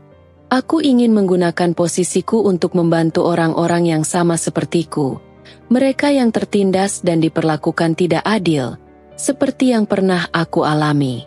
Aku ingin menjadi sosok yang bisa memberikan harapan bagi orang-orang yang hidup dalam ketakutan dan keterbatasan. Setelah resmi dilantik, aku mulai bekerja di sebuah kantor polisi yang terletak di pinggiran kota. Tugas pertamaku adalah mendampingi seorang polisi senior dalam melakukan patroli dan memecahkan beberapa kasus kejahatan ringan yang terjadi di sekitar wilayah. Namun, walaupun aku sudah menjadi bagian dari institusi yang memiliki kewenangan, aku tahu perjalanan ini masih panjang. Pada awalnya, aku merasa terasing. Aku masih merasa seperti anak muda yang tidak berpengalaman. Meskipun tekadku sudah menguat, banyak rekan-rekan kerjaku yang sudah berpengalaman dan tampak lebih tahu apa yang harus dilakukan dalam situasi yang sulit. Aku terkadang merasa ragu, takut membuat kesalahan, atau lebih buruk lagi, mengecewakan mereka yang telah mengharapkan aku untuk bisa menjadi contoh yang baik. Namun, aku terus berusaha untuk belajar, mendengarkan, dan memperbaiki diri. Suatu malam, aku mendapat tugas patroli sendirian untuk pertama kalinya. Rasa takut menghantui, tetapi aku berusaha menenangkan diri. Saat melintasi jalanan sepi yang seringkali tampak begitu gelap, kenangan masa lalu muncul begitu saja dalam pikiranku. Aku teringat saat aku masih kecil, merasakan kesendirian yang sangat mendalam. Aku ingat betapa aku pernah merasa tidak berdaya, dibuang dan ditinggalkan begitu saja oleh orang-orang yang seharusnya mengasihiku. Namun, malam itu aku tidak lagi merasa takut. Aku menyadari bahwa sekarang aku bukan lagi anak kecil yang tak berdaya. Aku adalah seorang wanita kuat yang memiliki kemampuan untuk mengubah dunia di sekitarku. Sedikit demi sedikit, aku bukan lagi Laras yang pernah dibuang dan dilupakan. Aku adalah seorang polisi yang akan melawan ketidakadilan dan melindungi mereka yang lemah. Tugas patroli malam itu akhirnya mengarah ke sebuah tempat yang sering disebut sebagai sarang preman. Beberapa orang tampak berkumpul di pojok jalan, berbicara keras sambil memegang benda-benda tajam. Ada sesuatu yang tidak beres di sana.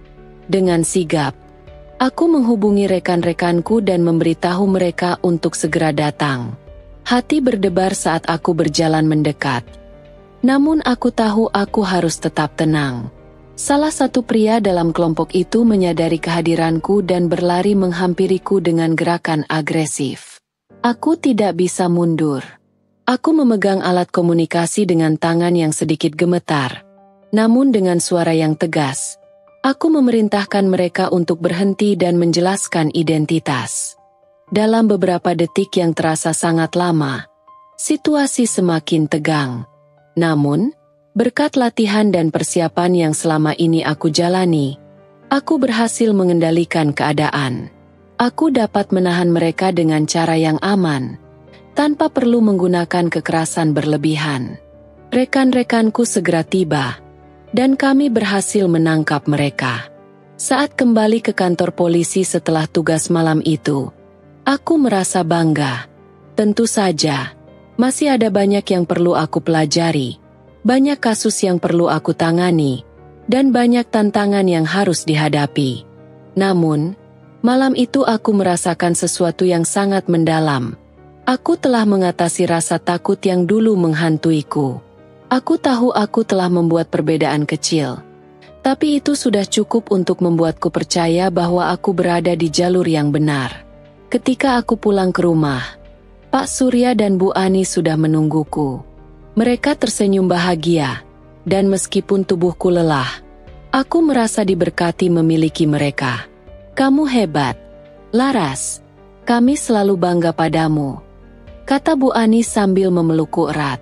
Aku menahan air mata yang hampir tumpah. Terima kasih, Bu Ani, Pak Surya. Ini semua berkat kalian. Kalian yang mengajarkanku bagaimana caranya berjuang. Malam itu, aku tidur dengan rasa damai yang belum pernah kurasakan sebelumnya. Aku tahu, meskipun dunia ini penuh dengan tantangan, aku telah memiliki kekuatan untuk menghadapinya. Dan lebih dari itu, aku tahu bahwa dengan menjadi polisi, aku bisa melindungi dan membela mereka yang tak bisa membela diri. Seperti dulu, ketika aku merasa terbuang dan tak berdaya setelah menjadi polisi wanita, hidupku perlahan mulai terasa lebih stabil. Namun, ada satu hal yang masih mengganjal dalam pikiranku. Bibiku, Ratna. Meski hidupku telah berubah, bayang-bayang masa lalu yang gelap masih menghantuiku. Aku tak bisa membiarkan dirinya hidup tenang dengan harta yang seharusnya menjadi hakku. Aku mulai menyelidiki keberadaannya. Ternyata, setelah meninggalkanku di pasar dan menguasai rumah orang tuaku, Ratna hidup dalam kemewahan. Berita-berita yang sampai ke telingaku menggambarkan bagaimana ia terus berfoya-foya dengan uang warisan orang tuaku yang seharusnya diberikan padaku sebagai satu-satunya ahli warisah. Rumah besar yang dulu menjadi milik orang tuaku kini telah menjadi rumah mewah miliknya. Setiap kali mendengar namanya, amarahku selalu membuncah. Bagaimana bisa ia dengan mudah merampas apa yang seharusnya menjadi hakku? Menghancurkan hidupku begitu saja? Sakit hati yang selama ini ku coba untuk sembunyikan kini kembali muncul, menggelegak dalam diriku. Aku mulai merencanakan sesuatu. Aku tidak hanya ingin mendapatkan kembali warisan yang menjadi hakku, tetapi aku juga ingin memastikan bahwa ia menerima konsekuensi atas perbuatannya. Ratna harus membayar untuk semua penderitaan yang telah ia timbulkan dalam hidupku. Aku telah cukup lama hidup dalam bayang-bayangnya. Kini saatnya untuk mengakhiri semua ini. Aku memutuskan untuk kembali ke rumah orang tuaku. Tempat yang selama bertahun-tahun ku benci. Tempat yang dulu penuh dengan kenangan bahagia yang kini hanya meninggalkan luka. Aku ingin mengambil kembali apa yang menjadi hakku, dan tidak ada yang akan menghalangiku. Namun, aku tahu bahwa untuk melawan Ratna, aku tidak bisa hanya mengandalkan kekuatan fisik atau otoritas sebagai polisi. Aku perlu merencanakan segalanya dengan hati-hati. Ratna adalah orang yang licik, dan aku harus mempersiapkan diri dengan baik agar tidak terjebak dalam permainan manipulasinya. Aku perlu mencari tahu segala hal tentang kondisi rumah, aset-aset yang ia kuasai, dan orang-orang yang membantunya dalam meraih kekuasaan itu. Aku juga harus berhati-hati agar tidak membahayakan diriku atau orang-orang yang aku cintai, terutama Pak Surya dan Bu Ani, yang selama ini menjadi penyemangat hidupku. Malam itu, aku duduk di meja kerja, meneliti segala informasi yang bisa kudapat tentang rumah orang tuaku yang kini dikuasai oleh Ratna. Aku memeriksa dokumen-dokumen yang berhasil aku ambil dari kantor catatan sipil, mencari tahu status hukum kepemilikan rumah tersebut. Dengan tekad yang kuat, aku mulai merancang rencanaku. Rencana yang akan membawaku kembali ke rumah itu, ke dunia yang penuh kebohongan dan keserakahan yang telah merenggut kebahagiaanku. Keesokan harinya, aku mengambil langkah pertama. Aku pergi ke kantor hukum untuk meminta bantuan. Aku tahu, jika ingin merebut kembali rumah dan aset orang tuaku, aku membutuhkan bukti-bukti kuat yang dapat mendukung klaimku. Aku harus memastikan bahwa Ratna tidak akan bisa lolos begitu saja. Di dalam kantor hukum, aku bertemu dengan seorang pengacara bernama Pak Adi yang sudah berpengalaman menangani berbagai kasus sengketa warisan. "Apakah Anda yakin ingin melanjutkan perkara ini?" tanya Pak Adi dengan penuh perhatian. "Ini bisa menjadi pertarungan yang panjang dan melelahkan." Aku mengangguk tegas. "Ya, saya ingin merebut kembali apa yang seharusnya menjadi hak saya. Saya sudah cukup lama diam, tapi kini saya siap untuk melawan." Pak Adi memberikan aku beberapa petunjuk tentang langkah-langkah hukum yang harus diambil. Kami mulai mengumpulkan bukti-bukti bahwa Ratna tidak berhak atas harta orang tuaku. Aku bekerja keras untuk memastikan semua dokumen yang diperlukan terorganisir dengan rapi. Setiap hari aku merasa semakin dekat dengan tujuan, tetapi di sisi lain, aku juga merasakan tekanan yang luar biasa. Aku tahu, ini bukan hanya tentang harta. Ini adalah pertarungan untuk membuktikan bahwa aku pantas mendapatkan keadilan. Ketika semuanya mulai terasa siap, aku memutuskan untuk menemui Ratna. Aku tahu, saat itulah momen yang paling menentukan. Aku harus siap menghadapi dirinya, dan siap mengungkapkan semuanya. Namun, Aku juga sadar bahwa ini bukan sekadar soal mendapatkan kembali apa yang telah dirampas dariku. Ini adalah langkah terakhir untuk melepaskan diri dari bayang-bayangnya, dari trauma masa lalu yang selalu mengikutiku.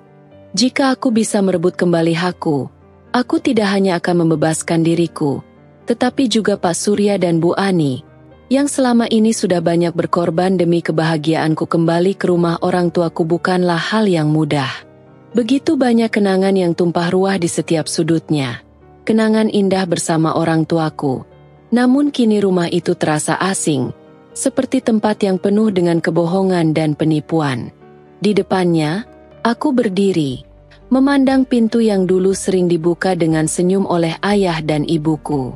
Kini, pintu itu terbuka dengan sangat berbeda. Sebuah pintu yang seolah mengundang pertarungan yang tak terhindarkan. Aku menarik napas panjang, menenangkan diriku.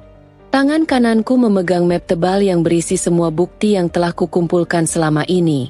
Dokumen-dokumen hukum yang akan membuktikan bahwa rumah ini, serta seluruh harta orang tuaku, adalah milikku. Aku sudah cukup lama diam. Namun kini saatnya untuk berhadapan langsung dengan bibiku. Pintu terbuka dengan perlahan, dan di baliknya, berdiri Ratna. Bibiku yang kini terlihat sangat berbeda. Wajahnya yang dulunya ramah kini terkesan kaku. Meskipun ia mencoba tersenyum. Ia mengenakan pakaian mahal, dan rumah ini, yang dulu hanya rumah sederhana, telah berubah menjadi istana mewah, seolah menyambutku dengan kesombongan. Laras. Suaranya terdengar canggung, seperti ia tak tahu harus berkata apa. Kau datang ke sini? Kenapa tidak memberi kabar sebelumnya? Aku menatapnya dengan mata yang tak bisa lagi disembunyikan. Mata yang penuh dengan amarah dan rasa sakit. Aku datang untuk mengambil kembali apa yang menjadi hakku. Ratna. Jawabku tegas. Rumah ini, seluruh harta orang tuaku, semuanya seharusnya milikku. Mata Ratna melebar. Dan senyum ramah yang tadi coba ia paksa di wajahnya mulai memudar. Ia mulai mengatur kata-kata, berusaha untuk tetap tenang meskipun aku bisa melihat ketegangan yang mulai muncul di wajahnya. Laras, apa yang kau bicarakan ini? Semua ini adalah hasil kerja keras kita, ayah dan ibu. Mereka juga setuju bahwa kita harus menjaga semuanya. Kau masih sangat muda saat itu. Aku tersenyum sinis. Jangan bicara seperti itu. Ratna, kau tahu betul bagaimana caramu merampas semua ini. Kau membuangku ke pasar, meninggalkanku tanpa harapan, hanya untuk menguasai warisan orang tuaku. Itu bukanlah keputusan yang dibuat karena kasih sayang. Itu murni keserakahan. Ratna terdiam sejenak. Dan aku bisa melihat bagaimana ia mulai gelisah. Namun, ia segera menutupi kegelisahannya dengan tawa terpaksa. Laras, kau terlalu banyak berimajinasi. Semua ini adalah takdir. Dan kita hanya mengikuti jalan hidup yang telah ditentukan. Namun, kata-katanya terdengar semakin lemah. Semakin tidak meyakinkan. Aku membuka map yang aku bawa dan mengeluarkan salinan surat-surat warisan orang tuaku. Dengan tegas, aku meletakkannya di atas meja di hadapannya. Ini adalah bukti yang jelas bahwa aku adalah satu-satunya ahli warisah. Kau tidak berhak atas apapun, Ratna.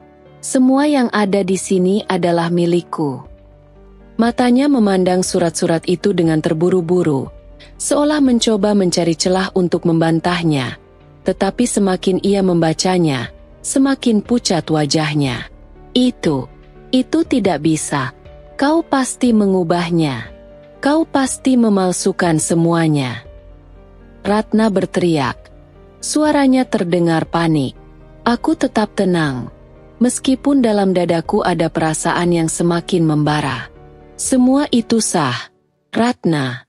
Tidak ada yang bisa mengubah kenyataan ini.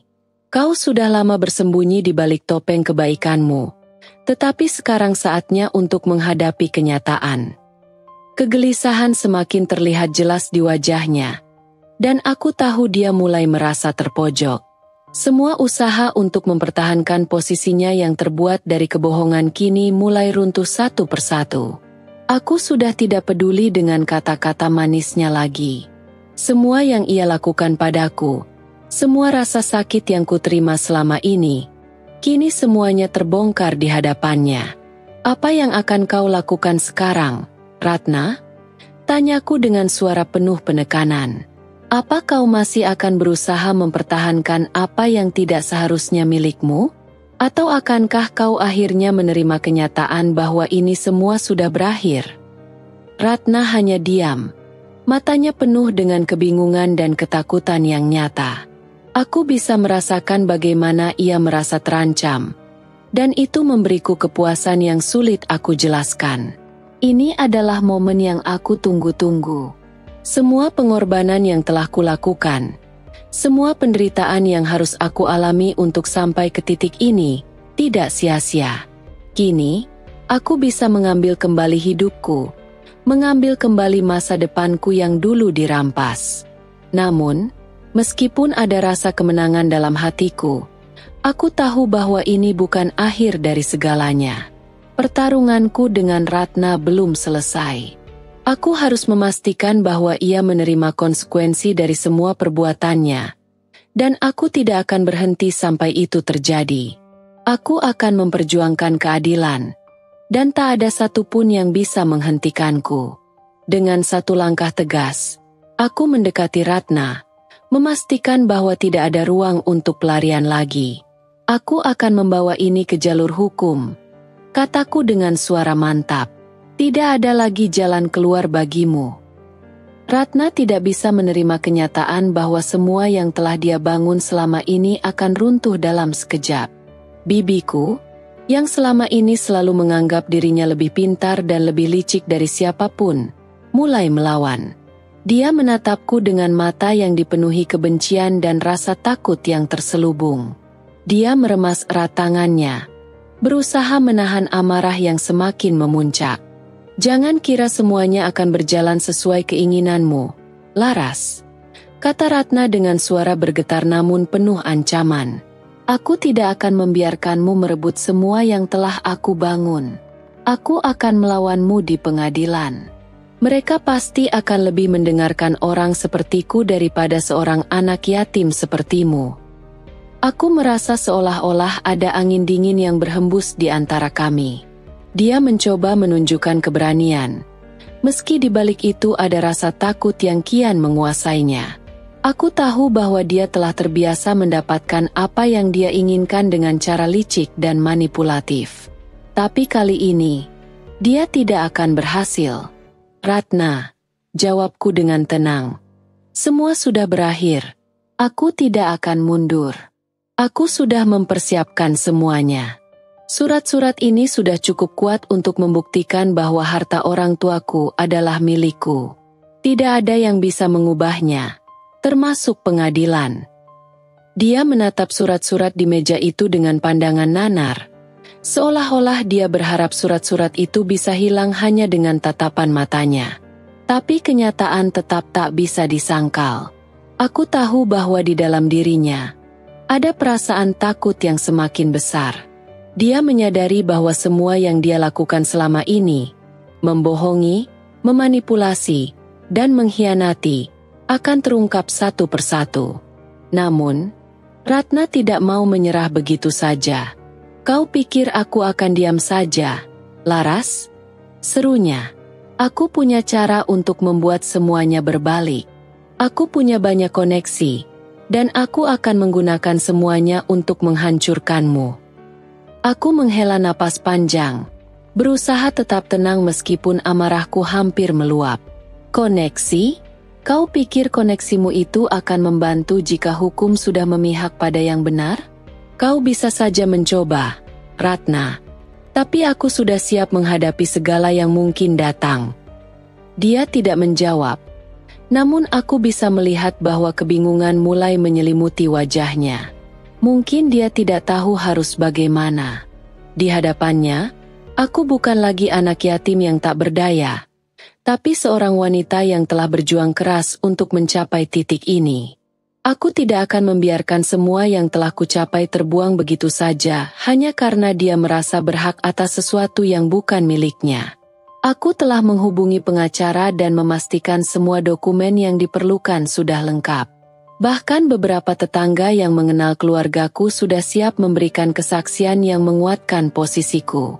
Mereka tahu betul bagaimana Ratna berusaha memanipulasi dan mengendalikan orang-orang di sekitarnya. Dan kini saatnya kebenaran terungkap. Ratna mulai meragukan dirinya sendiri.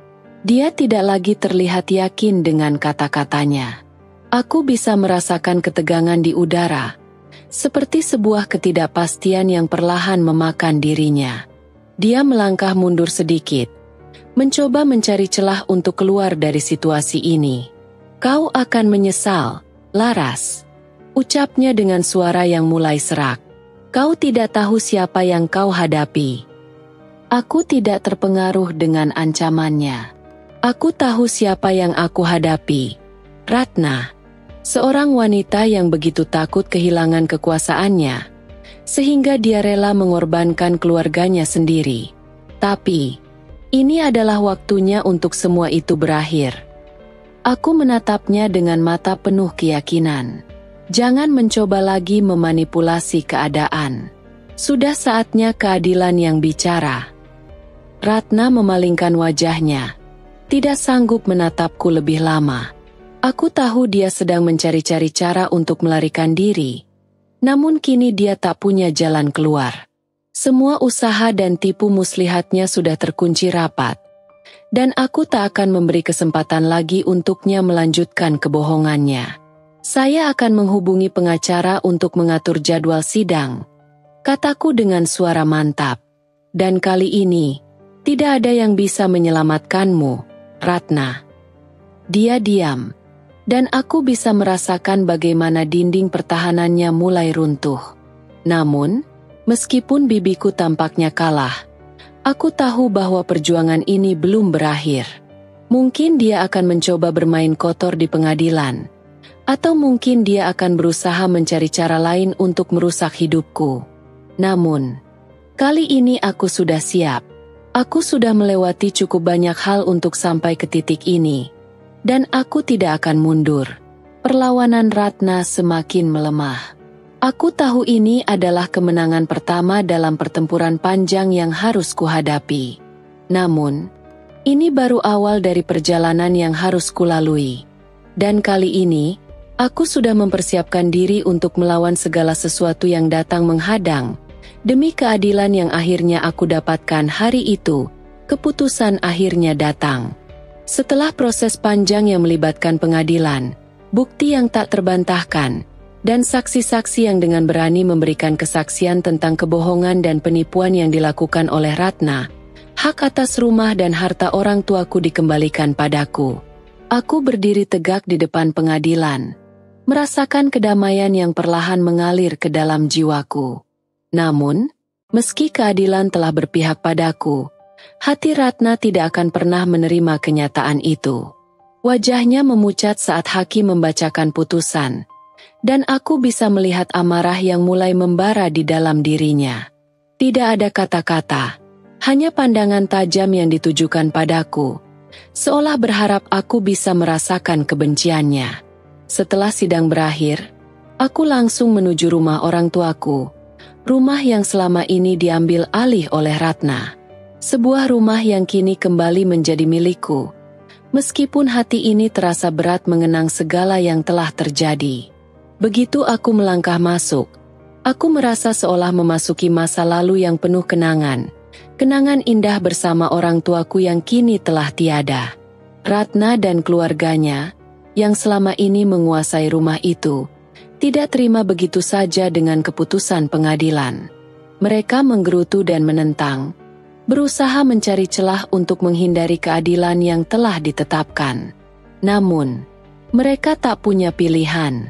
Pengacara yang membantu mereka sudah tidak bisa berbuat banyak, dan mereka pun mulai merasakan kekalahan yang nyata. Saat aku berdiri di depan pintu, siap memasuki rumah yang dulu milik orang tuaku, Ratna dan suaminya keluar dengan wajah penuh kebencian. Mereka tak ingin meninggalkan rumah itu. Seolah-olah dunia akan runtuh jika mereka pergi. Namun, kali ini aku tak ragu. Mereka harus pergi. Ini adalah hakku. Dan aku tidak akan memberi mereka kesempatan untuk merusaknya lagi. Ini rumahku, kataku tegas. Menatap Ratna dengan tatapan yang penuh kekuatan. Kalian sudah cukup menguasai semua ini. Sekarang, saatnya kalian pergi. Ratna tidak bisa menahan kemarahannya. Kau pikir aku akan pergi begitu saja? Serunya dengan suara penuh dendam. Ini rumah yang telah aku bangun. Aku sudah menghabiskan bertahun-tahun hidup di sini. Dan kau hanya datang begitu saja dengan hak warisanmu. Aku tidak tergoda untuk terlibat dalam perdebatan panjang. Aku sudah cukup lelah dengan segala tipu daya dan manipulasi yang dia lakukan selama ini. Kalian sudah diberi kesempatan. Tapi sekarang waktunya berakhir. Sudah saatnya kalian pergi. Jawabku tegas. Dengan langkah terburu-buru, Ratna dan suaminya mengemas barang-barang mereka. Meskipun mereka masih mengumpat dan mengancam, aku tahu mereka sudah tidak bisa berbuat apa-apa lagi. Setelah bertahun-tahun hidup dengan kebohongan dan pengkhianatan, akhirnya mereka harus merasakan akibatnya. Mereka harus pergi, dan rumah ini kembali menjadi tempat yang tepat untukku. Ratna dan keluarganya pergi dengan wajah penuh kebencian. Tetapi aku tidak peduli. Hakku telah kembali, dan keadilan akhirnya tegak. Aku tidak merasa senang melihat mereka pergi dengan kekalahan, tetapi aku merasa damai.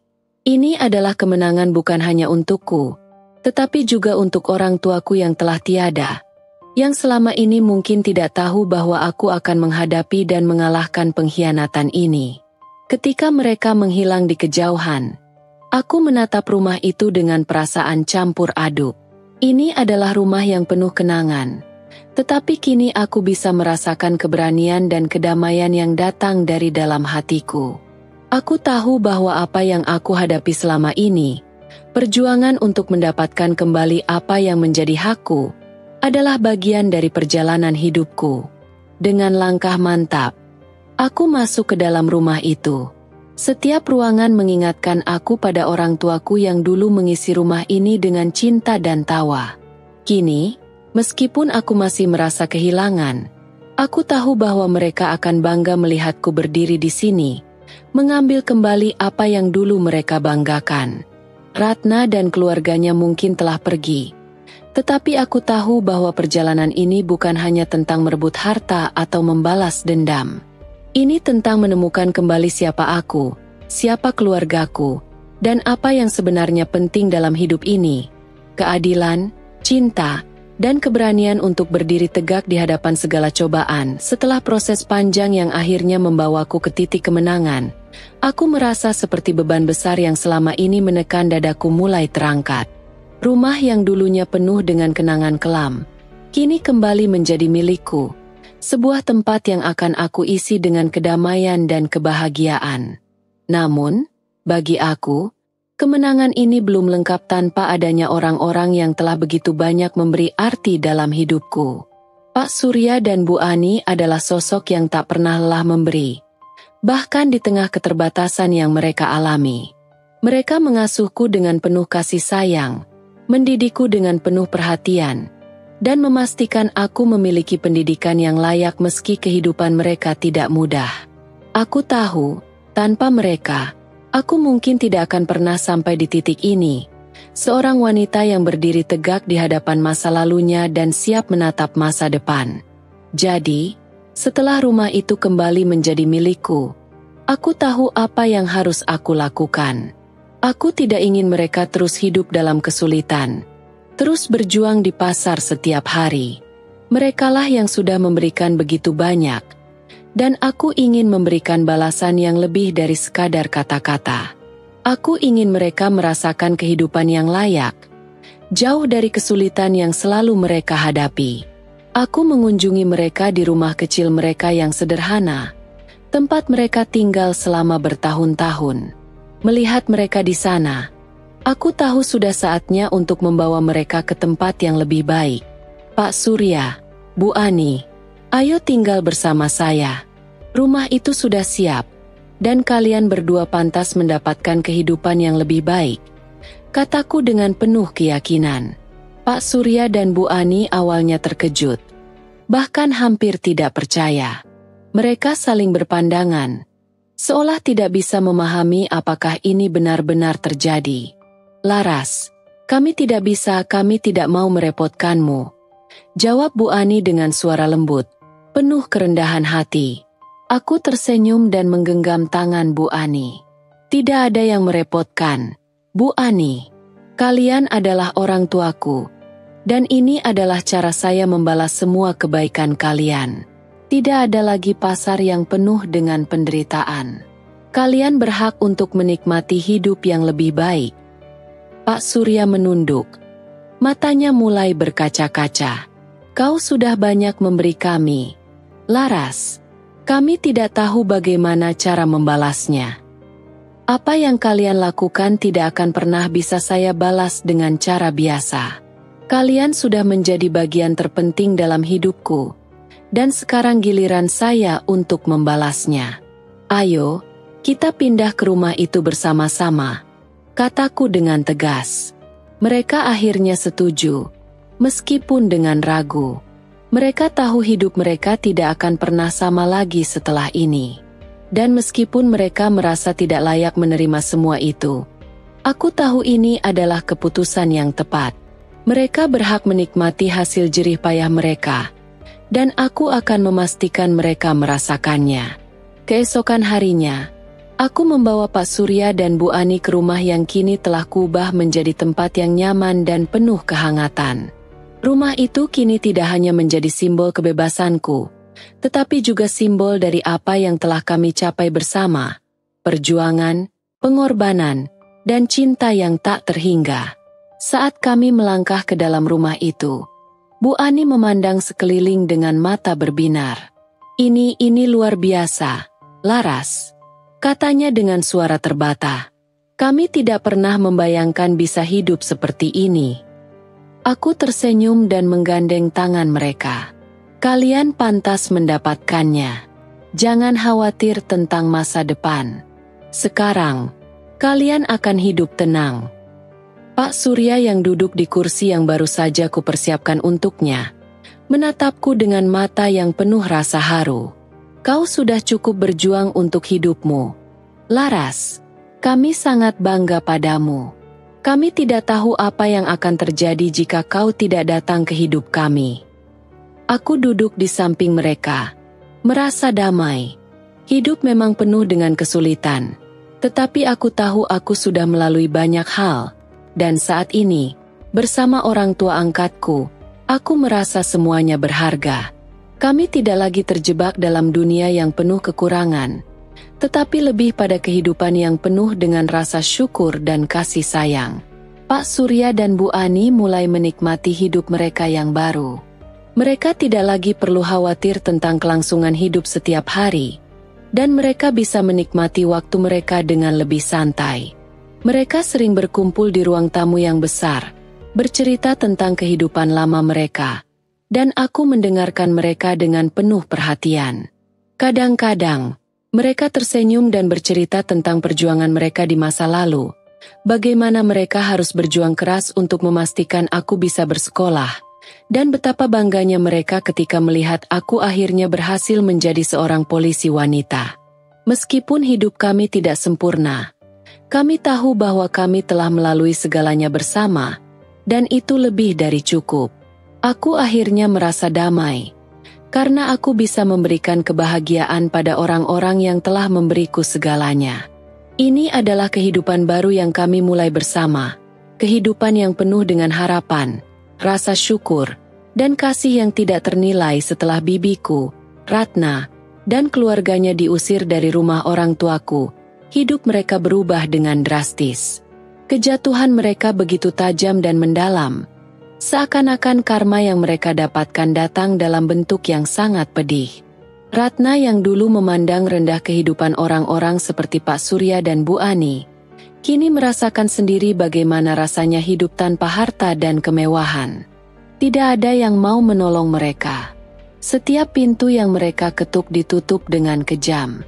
Para tetangga yang dulu mungkin takut kepada Ratna karena kekuasaannya, kini hanya bisa menatap mereka dengan penuh ketidakpedulian. Semua orang tahu tentang pengkhianatan yang dilakukan Ratna terhadap keluarga kami, dan tidak ada yang ingin terlibat dengan orang-orang yang sudah terjatuh ke dalam keburukan seperti mereka. Ratna, yang dulu hidup dengan kemewahan, kini harus mengemis di jalanan. Mereka yang pernah berbaik hati padanya, kini menghindar. Tidak ada lagi mobil mewah yang mengantar mereka ke sana kemari. Tidak ada lagi perhiasan emas yang berkilau di tubuh mereka. Mereka bahkan tidak memiliki tempat tinggal yang layak. Rumah yang dulu mereka tinggali dengan angkuhnya, kini sudah menjadi milikku, dan mereka harus tidur di tempat yang jauh lebih buruk, kadang hanya dengan sehelai selimut tipis di malam yang dingin. Ratna mulai merasakan kepahitan hidup yang sebenarnya. Selama ini, ia hanya mengenal kehidupan yang penuh dengan kemewahan dan kenyamanan. Namun kini, kenyataan pahit harus dia terima. Uang yang dulu ia kumpulkan dengan cara licik, tidak bisa membeli kebahagiaan, dan bahkan tak bisa membeli sedikit saja perhatian dari orang lain. Pernah suatu ketika, Ratna dan suaminya datang ke pasar kecil tempat Pak Surya dan Bu Ani berjualan, berharap bisa mendapatkan sedikit sumbangan atau bahkan pekerjaan. Namun, ketika mereka mendekat, orang-orang hanya menatap mereka dengan jijik. Bahkan Pak Surya, yang dulu selalu lembut dan murah hati, menatap mereka dengan kesedihan yang mendalam. Namun ia tak berkata sepatah kata pun. Ia tahu bahwa karma tidak bisa dihindari. Bu Ani yang melihat kondisi mereka hanya bisa menghela napas panjang. Ratna, kau bisa merasakan apa yang kau lakukan pada orang lain. Dunia ini memberi apa yang kita berikan pada orang lain. Ratna, dengan wajah yang penuh kebencian dan penyesalan, mencoba untuk berbicara, tetapi suaranya tersendat. Kami sudah salah. Aku tahu itu, Bu Ani. Tapi, bisakah kalian memberi kami sedikit pertolongan?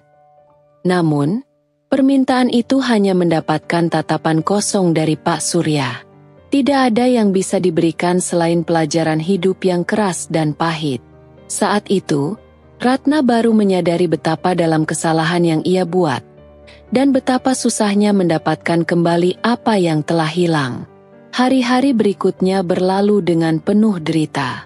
Ratna dan keluarganya semakin terpuruk. Mereka yang dulu menilai rendah orang lain, kini hidup dengan kehormatan yang hancur. Tidak ada yang mau membantu mereka. Tidak ada yang peduli dengan keadaan mereka. Mereka hanya bisa mengandalkan diri sendiri, tetapi tanpa kemampuan untuk bertahan, mereka semakin tenggelam dalam keterpurukan. Suatu malam, aku mendengar kabar tentang Ratna. Kabarnya, mereka kini tinggal di sebuah gubuk tua di pinggiran desa, dan kesehatan Ratna semakin menurun. Dia sakit parah, tetapi tidak ada dokter yang mau menolong. Bahkan teman-teman lamanya yang dulu selalu mendampinginya, kini berpaling begitu saja. Semua orang tahu, karma akhirnya datang untuk menjemput mereka. Aku berdiri di depan jendela rumahku, menatap malam yang gelap. Ada perasaan campur aduk di dalam hatiku. Aku tahu apa yang mereka alami sekarang adalah akibat dari perbuatan mereka sendiri. Namun, entah mengapa, hati kecilku merasa kasihan. Bahkan orang yang paling jahat pun, suatu saat akan merasakan kegetiran akibat perbuatannya. Itu adalah harga yang harus dibayar. Tapi apakah mereka akan pernah menyesali apa yang telah mereka lakukan? Apakah Ratna akan menyadari bahwa harta dan kekuasaan yang dia ambil dengan cara licik itu tidak akan pernah memberi kebahagiaan sejati?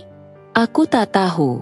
Namun, satu hal yang aku yakini, hidup tidak pernah berbohong, dan akhirnya, setiap perbuatan akan menemukan balasannya. Kini, hidupku telah jauh berubah.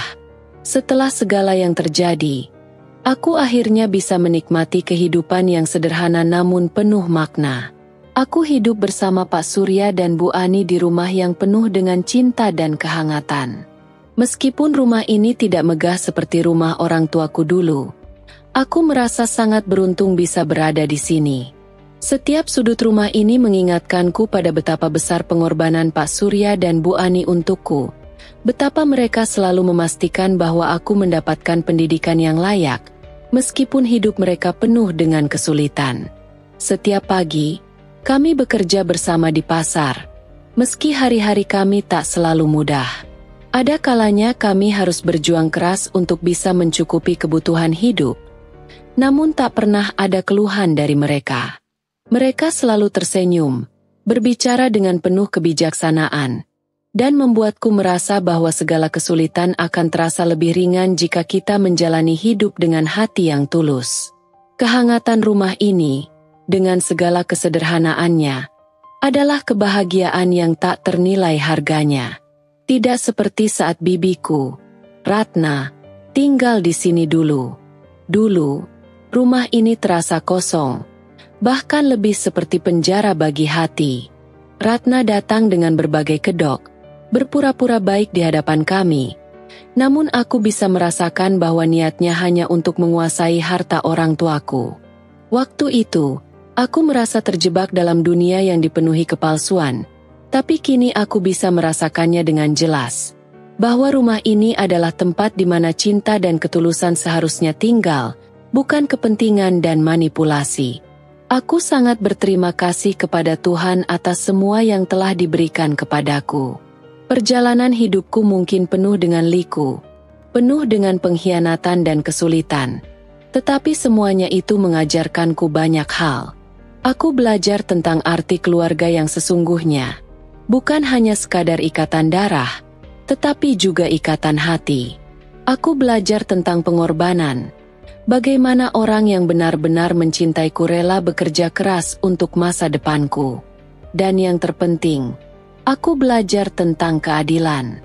Keberanian untuk memperjuangkan hak kita. Bahkan jika jalan yang harus dilalui penuh dengan penderitaan. Aku bisa mengatakan bahwa aku akhirnya menemukan kedamaian dalam hidupku. Meski masa lalu selalu ada dalam ingatanku. Bibiku, Ratna, kini hanya menjadi bayang-bayang dari masa lalu yang kelam. Aku tidak lagi membiarkan dirinya menguasai pikiranku. Ia telah memberikan pelajaran berharga yang akan selalu aku ingat. Bahwa hidup tidak selalu memberi apa yang kita inginkan, tetapi memberi kita pelajaran tentang kebenaran dan keadilan. Setiap perbuatan buruk pasti ada balasannya, dan setiap kebaikan akan mendapat ganjaran, meskipun itu membutuhkan waktu yang lama. Satu-satunya yang kuinginkan sekarang adalah hidup ini penuh dengan kebahagiaan. Di samping orang-orang yang aku cintai, aku tidak lagi peduli dengan harta atau kekuasaan. Yang terpenting bagiku adalah cinta, keluarga, dan kebahagiaan sejati yang aku rasakan bersama Pak Surya dan Bu Ani. Mereka adalah keluarga sejati yang aku miliki, yang memberi aku rasa aman dan cinta tanpa syarat. Ratna, dia sudah menjadi bagian dari masa lalu yang tidak ingin aku ingat. Bagiku, dia adalah pelajaran hidup yang mengingatkanku untuk selalu berhati-hati dengan orang yang tampak baik, tetapi memiliki niat yang berbeda di balik wajahnya. Kini, aku bisa mengangkat kepalaku tinggi-tinggi, berjalan dengan langkah yang pasti, tanpa takut akan bayang-bayang masa lalu. Semua itu berkat keberanian untuk berdiri di atas kaki sendiri. Berkat mereka yang telah mengajarkanku apa arti hidup yang sebenarnya. Aku tahu, meskipun perjalanan ini sulit, aku akhirnya menemukan tempat yang tepat di dunia ini. Dan untuk pertama kalinya, aku bisa merasakan kedamaian yang sejati.